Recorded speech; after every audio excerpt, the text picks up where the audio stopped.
Hi, I'm Patricia Greenberg, and welcome to It's Okay to Be Old. Joining us today is Jeanette Leardi, and she's a gerontologist and author of the new book, Aging Sideways, Changing Our Perspectives on Getting Older. Now, I couldn't agree with Jeanette more when she says, if you're alive, you're aging. It's as simple as that. Welcome, Jeanette. Thank you, Patricia, for inviting me. It's great to talk to you. So thrilled to have you here. Now, let's start out by you telling us, how did you get into gerontology?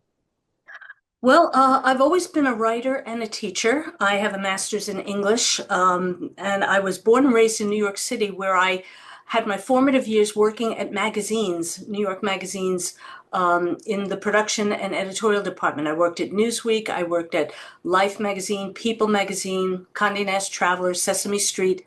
Um, and then I moved to Charlotte in 1990 and worked for 10 years at the Charlotte Observer as a writer and editor there.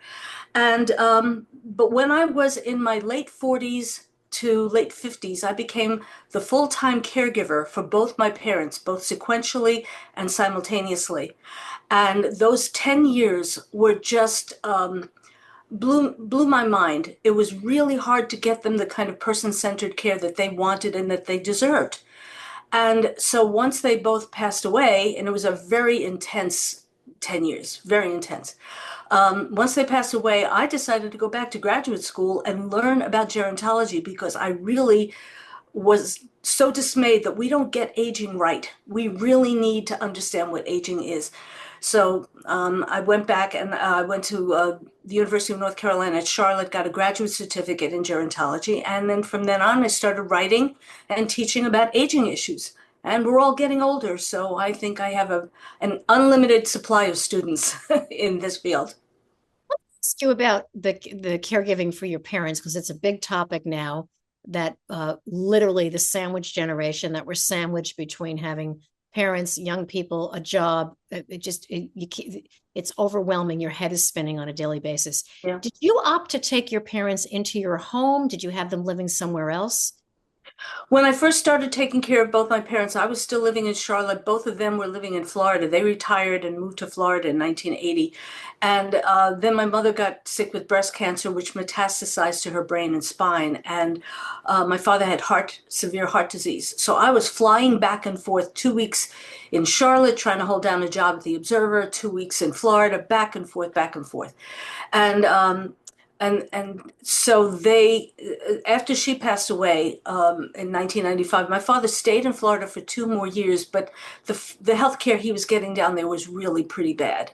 The doctors were not engaged enough with him as a human being. He felt lost. He was getting confused.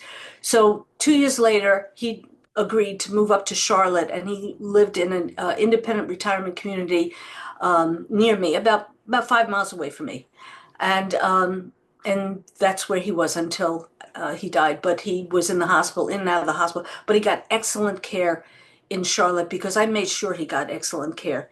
And here's the thing, he was especially a heart patient. That was his main problem. And before he even came up to Charlotte, I went to interview cardiologists at the hospital system where I knew I wanted him to be taken care of. And what I decided to do, I don't know if I'd necessarily recommend this to other people at this point, but I decided to talk to the nurses in the hospital and all the cardiac units, the cardiac ICU, the cardiac step-down unit, and I asked them, what cardiologist would you want taking care of you and your family? And the same names kept coming up, and the same guy came up as the first name. All of them mentioned this guy first. So I said, okay, I'm going to start with him. And he was wonderful. And so he became, and my father approved of him as well once he moved to Charlotte. So that's how I got him that kind of health care. And I teach about being a smart patient and your best advocate. We need to advocate for ourselves or have someone with us to help us advocate for ourselves to get the health care we need. Jeanette, that is so above and beyond what most people do. Most people take what they can get when they get there. And the fact that Yeah. you did that is absolutely astounding. And Well, I think it helps to have been a journalist too. I always believe in doing the investigative stuff, and also I believe in going to the top first. You can always get kicked downstairs, pushed down a couple of rungs on the ladder, but start with the top. If you want to give feedback to a business, actually call up and try and reach the CEO or write to the CEO. You never can tell. And maybe later on, I have a little story about that too, about the That, power yeah, of that one. great advice because I think that people are so they revere doctors as gods. It's kind of an old way of thinking. They don't want to talk back to them and I know a lot of people, older people in particular, are afraid to make waves. They're afraid to, if Exactly. I say something, I won't be treated well, or if I say something, Exactly. they won't let me come back. And I think that's something we have to break that barrier as well. So that's That's a good point. I had that with my parents. They were old fashioned and they saw don't make waves and the doctor knows best and everything. And I actually explained to them that they are consumers. They're not victims. They're not dependent. They're consumers. If you hire somebody to fix your sink, if you hire somebody to, if you're going to buy a car, we spend more time checking out cars and houses to live in than we check with doctors. What's the most important thing we own? Our bodies. So why don't we spend that same time? So I had to convince my parents that they were the consumers. You're hiring this person. So, find the right fit for yourself. That was the thing. I love that. And there's so many, like every other thing, there's so many restaurants, there's so many car dealers, there's so many doctors. I love that you have the right to ask those questions. Absolutely. I'm the pain in the ass in the doctor's office also, and especially when Actually, some doctors appreciate that. Good doctors really appreciate people who are proactive and ask questions and everything. Good doctors do. I would be skeptical of a doctor who doesn't want to be asked those kinds of questions. absolutely, absolutely. Now, I want to talk about the aging process because, you lived it with your parents. Of course, we're living it now. Mm. What do you find, in your travels and in your studies? What is it about the aging process that scares people the most? I think that the thing that scares people the most is that we have been brainwashed to believe that aging is nothing but deterioration and decline. So we're scared of getting old because we think we're just going to fall apart. And that's our destiny. The older we get, the more likely we are to fall apart. Well, the older we get, the more likely we are to have to get certain illnesses that are age related. But this is the thing. Aging is not a disease. There's nothing wrong with aging. We're supposed to do it. So if you're alive, you're doing something right because the alternative is not aging, which means not being alive. So we've just been brainwashed to think that we're just going to fall apart.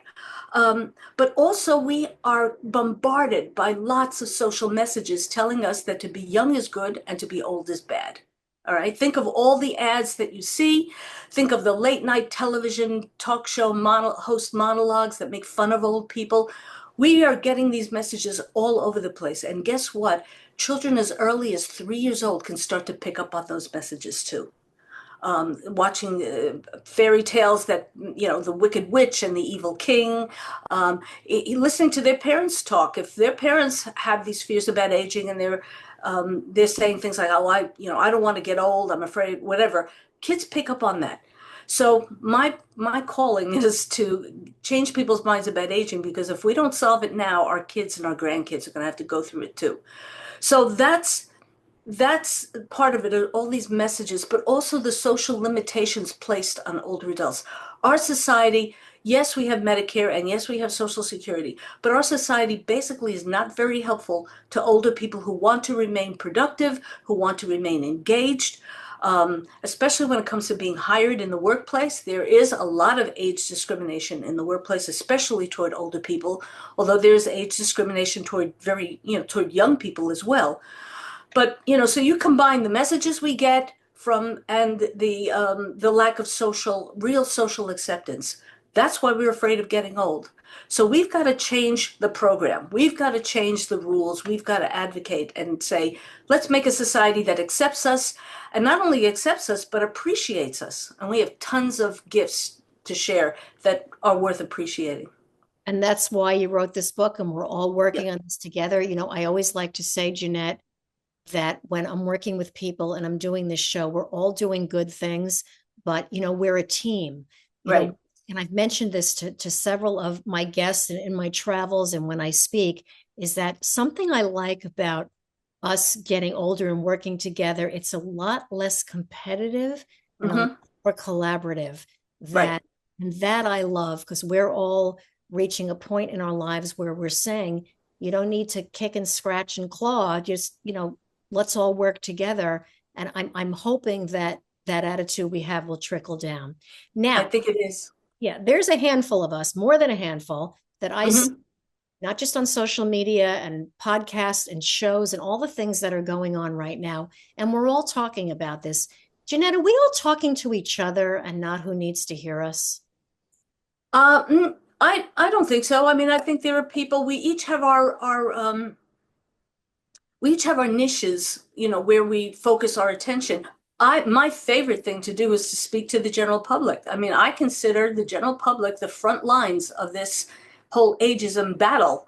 And I love talking with just, average people like me who say, who have these stereotypes and these internalized ageism about themselves, and to say, no, let change your mind about how you age. And I give them facts, and I give them all kinds of examples and quirky examples, which is why I wrote the book. I call it Aging Sideways, is to kind of, not look at aging the way we're so used to it with blinders on, but just kind of, turn our head sideways and say, I'm not sure that's really true.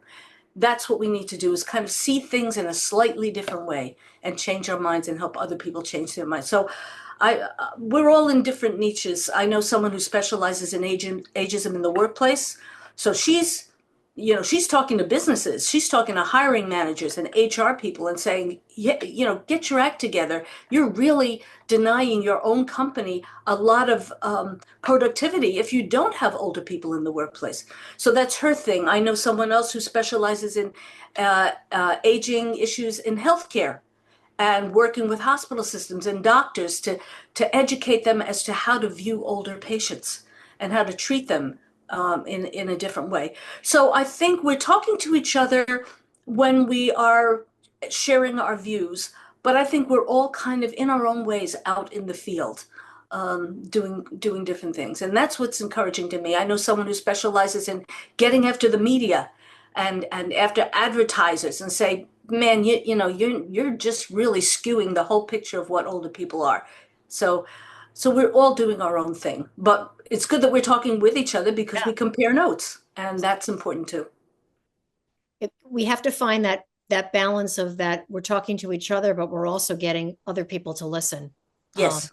I'm going to listen And to you, it and I'm going to starts with listen. our families. Yes, yes. We all have friends and families. It could start right there. Anytime you hear a casual ageist remark, you can speak up and say, that doesn't really apply to old people, or most old people are not like that, or that kind of thing. Like any civil rights issue, it can start with our own interpersonal relationships, and there's plenty of times when we can be advocating that way. Yeah, we're always talking about fighting ageism from the inside out, right? Taking our own Mhm. voice and saying, hey, I got to take a look at this too, because I'm having that same judgment or that same feeling, or giving myself that limitation, because it is a Right, limitation, right? It's a right, self-imposed limitation to think right, that you can't do things or you don't belong or you're not relevant. I always right. say, I hate the word relevant. You're relevant from the day you're born to the day you die. Everybody's, That's right. you That's know, right. in your new book, Aging Sideways is fabulous. It's so timely and perfect for all of us looking for ways to maximize our happiness. And, we talked a little bit what led you to write this book, but tell me about how, not so much how the book is doing, but how is the book doing? Are people receptive? People always say, how many books did you sell? That's not really the point. The point is getting the message out. So how's that going? It's being received very well, actually. Friends and family and acquaintances have been purchasing the book. I'm getting interviewed by some, larger media outlets. I can't really say who they are yet, Okay. but be on the alert. You'll see my name in some major publications soon, I think. So it's doing pretty well, and I think the biggest response I've gotten from people is not just for my quirky ideas and the metaphors I use and all of that, but the book was developed over 10 years of blogging. I've been blogging about aging issues. And so it's a compendium of my blog posts plus divided into chapters of themes. And then I've created a unifying introductory essay for each chapter, to put it in perspective. And I think people are enjoying the fact that these are quick shots, quick hits of stories and ideas and metaphors so that it's not overwhelming that you feel you have to read it in a long chunk. You can just kind of take a quick hit of the book. And I think that's a format that's really worked with a lot of It is, people. and you can go back and keep looking at it, right? Yes, right. So we all here, we're aging from the time we're born. Our later years, we should expect a rapid decline. Why are we still in this pervasive belief? Well, and as I said before, we're bombarded with all of these messages, the jokes and the greeting cards, the over the hill greeting cards and the black balloons so we get this message all the time. And sometimes older adults like me can be the most ageist of all because we've had decades of being exposed to these messages. We've had a long time of hearing about this kind of stuff. But I think I would say the factors that are really preventing us from recognizing our value is we're in a capitalistic system, and there are people who are making lots and lots of money off of our fears. They want to keep us afraid of getting old. I'm calling you out, anti-aging beauty companies, the wrinkles, the gray hair, the Botox. They make it's a multi-billion dollar industry to keep us afraid of getting older.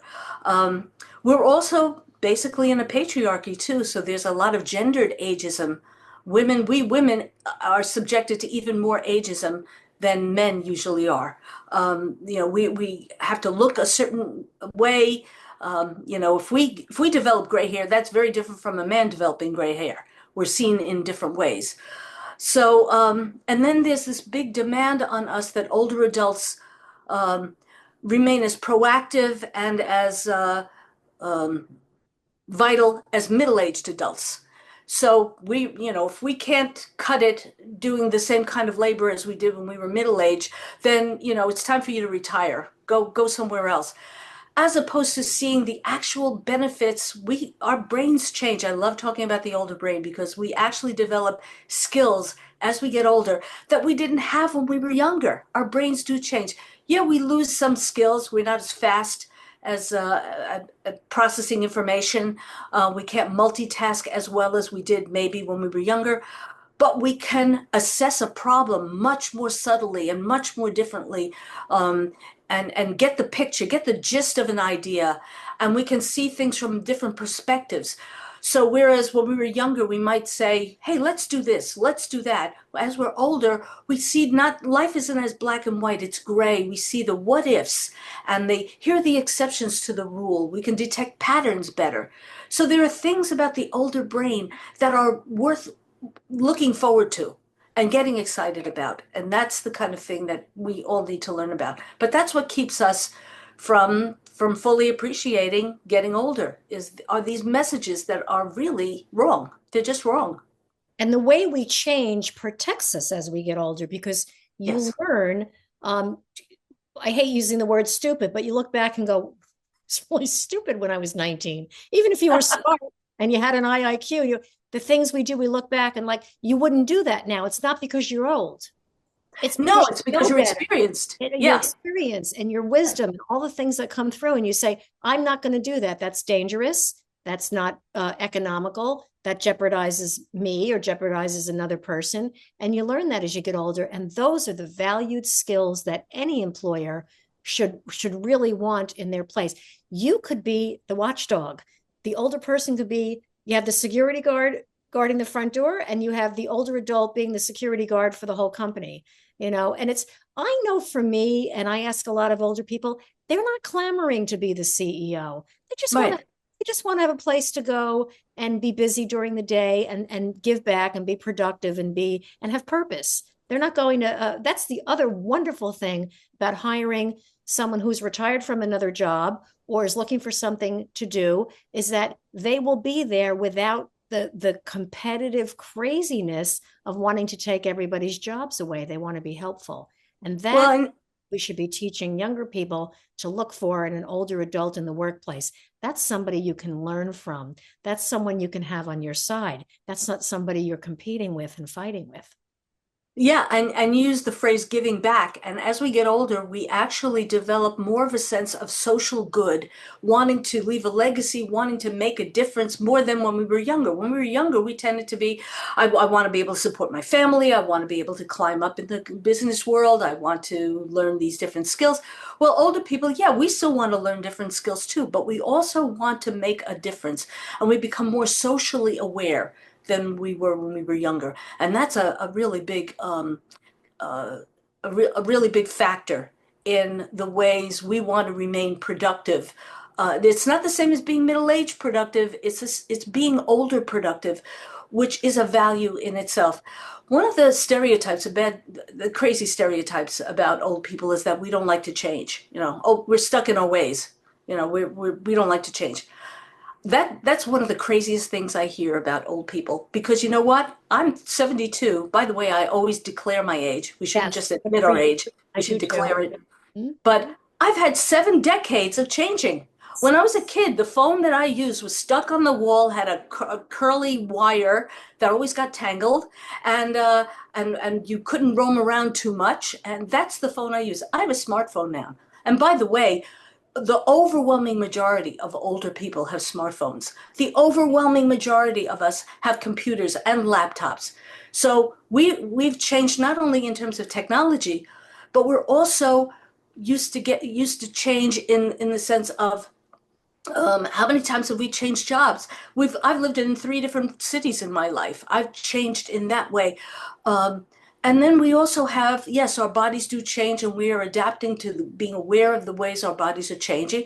And then a very serious way also type of change that we adjust to is starting to lose people our own age, losing friends and losing spouses and all of that. So far from not wanting to change, we're the master changers. You want to know what it's like to keep changing, you ask an older person. We've got the goods. We've got the experience. We could tell you what that's like. So, That's my favorite conversation when I speak to someone. Again, I'm 64 and I am losing friends. And so I want to say, oh, it's so, and you know how as each decade goes by, you say 60 is not old or 70 is not old because you're there, and mhm, it's around you. But it's like I always say, if you want to learn how to be fearless and how to deal with grief and how to deal with disappointment and loss, go talk to an 80-year-old, go talk to a 90-year-old. They'll mm, tell you how to deal with it. Don't mhm, I don't mean to minimize the benefit of a therapist or a younger person, but right, somebody older, I think, would be well more equipped to help you with some of these things than a younger person because they haven't experienced it so many times. It's not an right. war, but exactly what you're saying is I say go talk to someone older who's been through a lot and see what real resilience is. That's really people who've bounced back. And that's why I love hearing these extraordinary stories of older people who've gone through horrific experiences and got to the other side and are still doing great things. You And know, you talk about learning and about growing. One of the things I still hear over, and I'm guilty of it myself because I keep wanting to go back to school. I love to learn. If I go back to school, by the time I'm done, I'll be 40, I'll be 50, I'll be 60, I'll be 70. At our age, it's like, why can't we be, and you're on board with me on this, why can't you just go to school for the sake of going to school? Why can't you just go get a master's degree because it's fun and it's interesting and you're improving your mind. This mentality of it always having to be attached to, are you getting ahead? yeah, well, and that is the motivation of a great many older adult students. Is learning for the sake of learning. We just want to try something new, and who knows where that goes. One thing I'll add to our discussion about losing friends of our age, it's also very important to keep making friends who are not only older than you, but younger than you. And we can learn from young people, they can learn from us. So let's try and involve ourselves more in intergenerational activities. That's a way of staving off social isolation as you get older. Constantly make friends with people who are younger than you, and then mentor one another. So Yeah. let's not get into this attitude that, oh, I'm going to pour all my knowledge into you. It's like, well, what can I learn from you? When I talk with teenagers, I say to them, I was a teenager once, so I can relate to some of what you're going through, but I'm not a teenager now. Tell me what it's like to be a teenager now. What are your issues? What are you worried about? What things do you want to bring into the world to share? That's really engagement with the world, really solid engagement. So that's one way to stave off these feelings of ageism.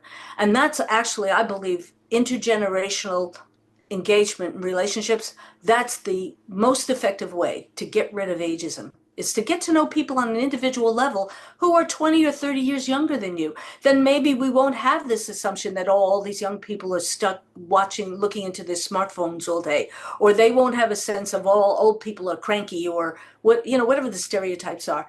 We bust stereotypes when we see people as individuals and we deal with them one to one. That's what's going to get rid of ageism. I see that in a lot of the people I interview, people are working on. I'm sure we all work, you and I probably work with a lot of the same people, the changing the narrative, Mm-hmm. is one. And also Sky Bergman from Mm-hmm. Lives Well Lived. She did a program at her university where she matched up college students with seniors and did a program. When I see that, it's absolutely amazing. And I also want to share, I'm 64 and I have a 23-year-old. And when she says to me, Mommy, you don't know what it's like to be a kid, or you don't know what it's like to be. And initially I'd roll my eyes. Okay, yeah, I was a teenager once. I was 23 once, but I realize what she's saying is exactly what you said. Being 23 today is very different than when I was 23.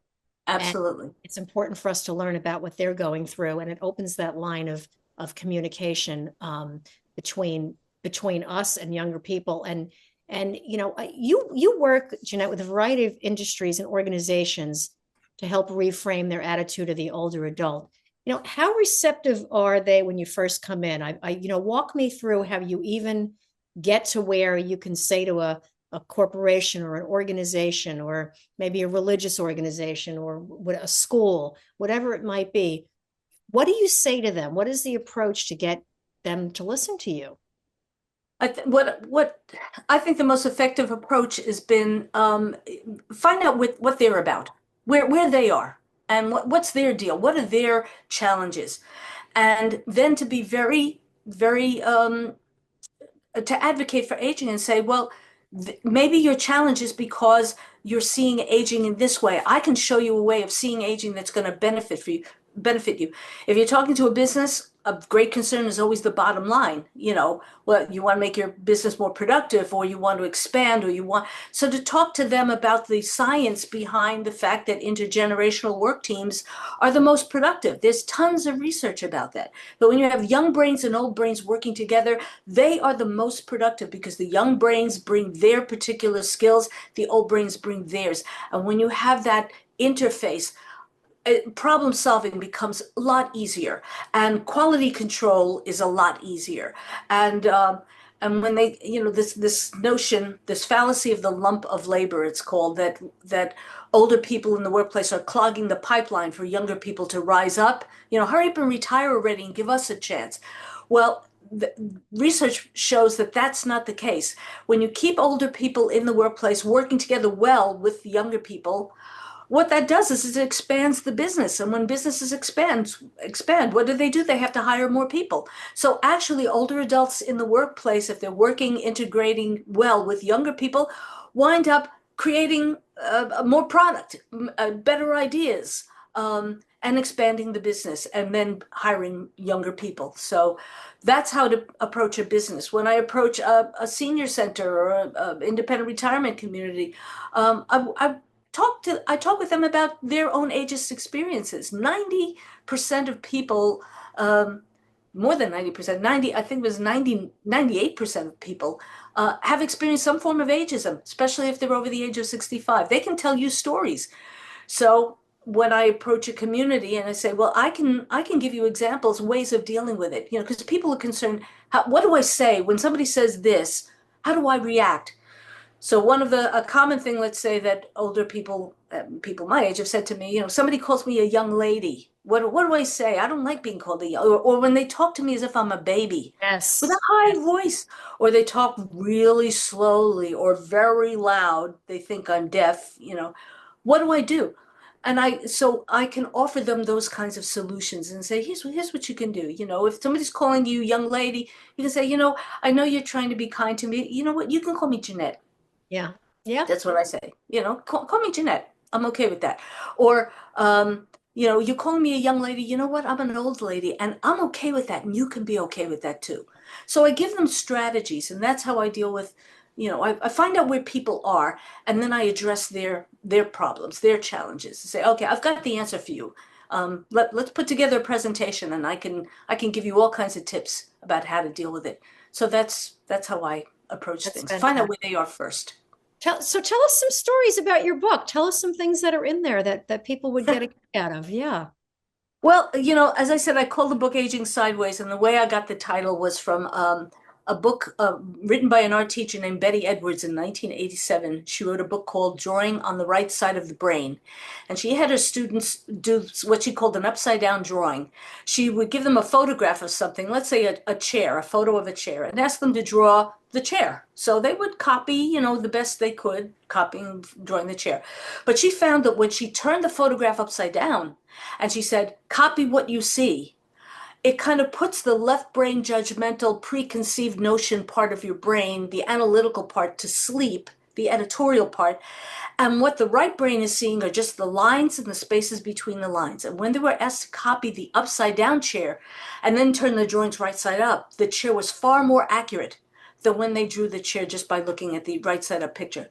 So I thought, well, what if we look at aging the same way? What if we turn our idea of aging kind of upside down, or maybe just sideways? You don't have to just do a complete 180, but look at it in a slightly different way and see it for what it is and not what you think it is. So that's where I came up with aging sideways. So one of the ways I do this is to come up with surprising comparisons, metaphors. A very popular metaphor that I really don't like is the reference to a silver tsunami. Have you ever heard the term Yeah. silver or gray tsunami? Yes. Especially relates to us baby boomers. There are tons of us, and so we're going to wipe out Social Security, and we're going to wipe out Medicare, and we're draining the economy. And I say, tsunami is not the right metaphor, because a tsunami is a sudden thing, and we've been turning older gradually. I mean, we were prepared for the baby boomers to become 65 and older, so it wasn't a big surprise. But also, we're not we're not damaging society. We are more like, instead of a silver tsunami, we're a silver reservoir. We have all of these talents and skills and experiences and wisdom that are being pent up. Imagine a reservoir, a dam, where water is being held back. If we could open up the floodgates and let more older adults like me into the society, fully accepted, into the workplace, into all of these, into policy making and everything, we wouldn't be a society of scarcity. We wouldn't be wiping out our resources. We would be irrigating those resources and feeding them and having them grow. So that's kind of one way of looking at it sideways, is take something familiar and say, I don't think we're looking at this the right way. Um, so that's one example. I can give you others if you'd like. I love it. And it's so profound. All the people that I come in contact that they're doing the work of exactly what we're saying is fighting ageism and changing the way that we view it, not only for ourselves, but with others around us. But there's a lot of us, like there's millions of us, and we should be maybe forming a society within our society of people who are working on this and who are productive. And I think our voices are going to get louder and louder. You say something very profound. The baby boom really started in 1946. My Hmm. husband's a baby boomer. He's 77, he's 78. Oh, we just turned 78. I forget that. Hmm. So and I talk about this all the time because I'm more of a Generation Jones. If you're familiar with the breakdown of the baby boomers, there's baby boomers one, Hmm.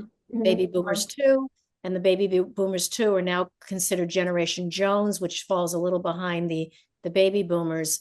But the world has been following this trend of millions and millions of babies being born between 46 and 64, and we're it. So I don't know. We should be the powers that be. We should be the ones making the decisions, and we should be making I even saw with the presidential election, all the fighting and the back and forth. How come nobody's here saying, it is astounding that we have an 81-year-old and a 78-year-old candidate. That this is actually very profound. They should not be told they're too old to run for president. We should be looking for ways to see older people become senators and congressmen and making these decisions. I know it's a rigorous gig, and I know it's exhausting, and I know that it's very, very expensive, but I think it's interesting to see older people running for office. I actually think it's a good thing. Well, here's what I say about this idea of gerontocracy, that old people are running our government. Yes. Okay. Okay. Okay. Okay. You know, that we should have young blood in there, and well, yeah, yeah, fine. It's the progress of time. But here's the thing, we actually don't have a gerontocracy, and I'll prove it to you. When in 1775, the First Continental Congress, the in those years, the average life expectancy at birth was 35 to 40 years old. Wow. That was how long people were expected to live, 35 to 40 years old. Now, they always had older people. There've always been older people in the world. Ben Franklin was, in his late 70s, early 80s, and all that. But 35 to 40 was life expectancy. Well, the average age of the Continental Congress was 44. So they were older than the average life expectancy. Okay. Today, our average life expectancy is between 77 and 82, depending on which study Yeah. you're looking at. Okay, but the average age currently of the Senate is 58. The average age of the House of Representatives, no, I'm sorry, it's backwards. The average age of the Senate is 64, and the average age of the House of Representatives is 58. So we're older people are, when you have someone 80 years old, that living the life expectancy, we're not a gerontocracy. Yeah. Yeah. Because They were a gerontocracy back in Mhm. back in the Library of in the Continental Congress days. So this is what it is. You're going to get older people who are not competent. You're going to get young people who are not competent. Let's judge on competence, not on chronological age. Let's judge on competence, behavior, character, policies, goals, intelligence. Let's judge on all of that, and let's stop judging just by age. That's my take on it. Jeanette, darling, this is not in the script, but I want to throw this out to you that we're talking Okay. about this. What do you think of these people who are taking these extreme measures? I'm not just talking about the anti-aging with getting facelifts and Botox. I'm talking about these people that are spending millions of dollars a year on keeping themselves young. These, I'm sure you're following some of these stories. The measures they're going to say to live forever or to not age. I don't think the science is proving that to be the case yet. But what do you think of this movement? This is how I view it. I understand science. Science is always investigative and perspective, looking into the future. Okay, if they want to spend their time and their money looking for ways to prolong life, that's one thing. I prefer to look for ways to improve life. So I would rather go for quality over quantity. All right. Also, our science has always advanced beyond our ethics. Think of all the ways in which we've developed things and then realized a little too late that that was probably not a good idea. Or the way we were using the science we discovered, like nuclear energy, okay, but it also helped to create the bomb. So we have these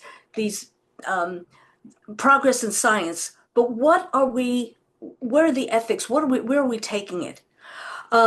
Also, aging, as I said, is natural. It's not a disease. We're supposed to die. At some point, we are supposed to die. Well, all right, maybe science will come up with a way that we live forever. Personally, I would like, if our society does not improve in ways I would like it to improve, I'm not crazy about living, way old enough that our society is not going to support me in that way. But here's the way I look at it. We are born meant to walk, to get around by walking from place to place. But we can take a plane now and a train and boats and all kinds of things. That doesn't mean that walking is no longer normal. Right. There you go. You know, yeah, we can fly and everything, and yet walking is normal. So aging can also be normal too. So that's, that's my opinion on this. Let's go for quality over quantity for now. If we can improve the quality first, man, then go for the quantity and keep us going for longer if we're in a society that's worth living in. That's my Absolutely. point That of it view. supports. Jeanette, this is such an amazing conversation, and you're doing such important work. Thank you, thank you, thank you. What's the one takeaway you can give older adults to help them understand how they could be living their best life? One takeaway. There's never one. You can give me more than one, but I'll I give you always two. I'll give you two. I'll Mhm. give you two.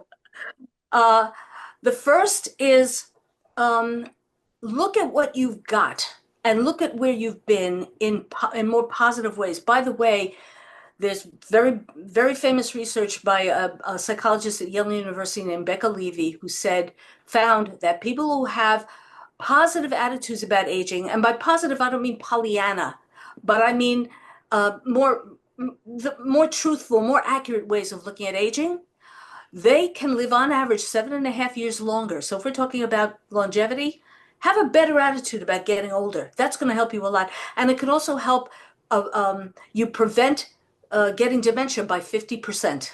People Wow. who have negative attitudes about aging, they take longer to heal from wounds.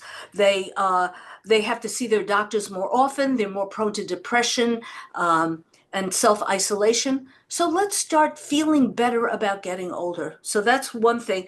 And what do you have to offer as you're getting older? There's a there's a technique in improvisational comedy called yes and. You're given a premise, a wacky premise, like you're on a desert island. That's the yes. And so you take that premise and you do something with it. All right, so you're getting older. That's your yes. What's your and? What are you going to do with it? Yeah, I'm getting older and I think I'm the best teacher I've ever been. I think I'm the best writer I've ever been. What's your and? So that's one takeaway. Think about your and that's Wonderful. going to help you feel better about getting older. And then the other takeaway is advocate for yourself. Be more assertive in positive ways, in helpful ways. We talked about, going to the CEO, go to the top. I call it the power of one. We tend to think as individuals, I don't have any power to change things. Actually, I got a major card company, greeting card company in this country, to start putting out a line of pro-aging cards by Right. going to the CEO. I was given one of these over the hill birthday cards by a friend. I whited out her name. I wrote a note to the CEO on the inside saying, I'm a gerontologist. This is ageist. You wouldn't put out sexist or homophobic or racist cards. This hurts people too. And I sent it to him. He knocked it down to the vice president of creative something. And she wrote back to me saying that she's having her company have meetings and they're gonna talk about putting out a new line. One person. I just wrote a letter. Amazing. I sent the card back. You have that power too. So the power of one, always think that you have the ability to change people's minds about aging. Start with your family and start with your friends and your workplace and any place else you are and see what happens. And meet up with other like-minded people and meet up with young people as well. I love that. Jeanette, last but not least, what do you like about getting older? What do I like about getting older? I love being more aware of how flexible I am. Now, I don't mean that